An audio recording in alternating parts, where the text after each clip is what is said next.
Delhi high court ने CBI की याचिका पर केजरीवाल और मनीष सिसोदिया समेत 23 आरोपियों को नोटिस जारी कर दिया है।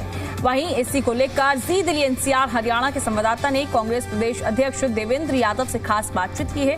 क्या कुछ कहा है वो आपको सुनाते हैं, सुनिए जरा। आबकारी नीति मामले को लेकर दिल्ली हाईकोर्ट में सुनवाई हुई। सुनवाई के दौरान अरविंद केजरीवाल समेत 23 जो आरोपी थे आबकारी नीति मामले को लेकर, हालांकि रावजा एवेन्यू कोर्ट से आरोप मुक्त किए गए, उनको नोटिस हुआ है। दिल्ली कांग्रेस प्रदेश अध्यक्ष हैं देवेंद्र यादव जी।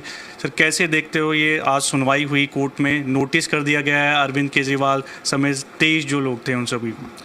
देखिए, मैं पहले भी एक बात कहता रहा हूँ कि ये कहीं ना कहीं नूरा कुश्ती नज़र आती है। एक व्यक्ति के खिलाफ आरोप लगते हैं, लगातार वो जेल में भी रहते हैं, कोर्ट में भी लंबी सुनवाई होती है, और एक दिन जब जैसे ही चुनाव आते हैं तो उसके आसपास इस तरीके की डेवलपमेंट होती नज़र आती है।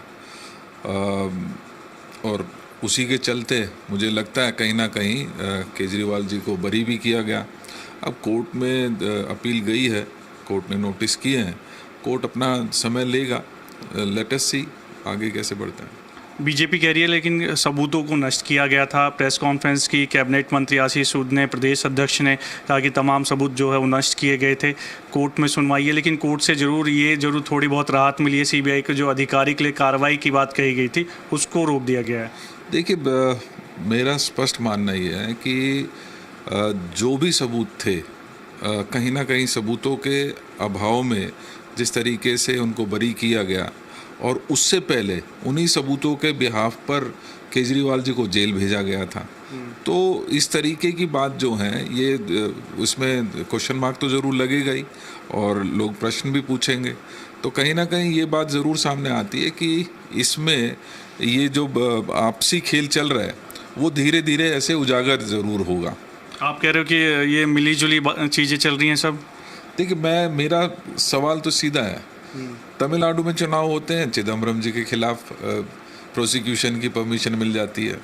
गुजरात में, पंजाब में चुनाव आते हैं तो केजरीवाल जी बरी हो जाते हैं। तो ऐसे क्या सर्कमस्टेंसेस होते हैं कि कई साल तक लोग इंतज़ार करते रहते हैं, और जब फैसले आते हैं वो उस समय आते हैं। मेरा प्रश्न ख़ास तौर पे इस टाइमिंग पे ज़रूर बना रहेगा।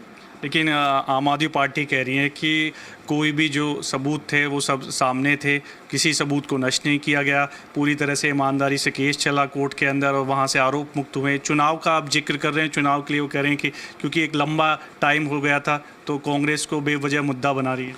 नहीं, क्यों फिर केजरीवाल जी जेल रहे? कौन से ऐसे सबूत थे जिनके बिहाफ पर उनको जेल जाना पड़ा, और आज वो कैसे सबूत नष्ट हो गए?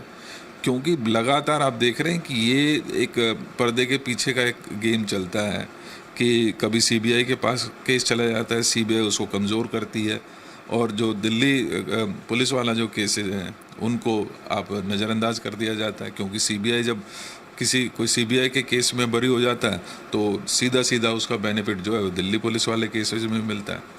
चलिए, बहुत बहुत शुक्रिया। बातचीत वीडियो जर्नलिस्ट रंजन के साथ देवेश कुमार, जी मीडिया, दिल्ली।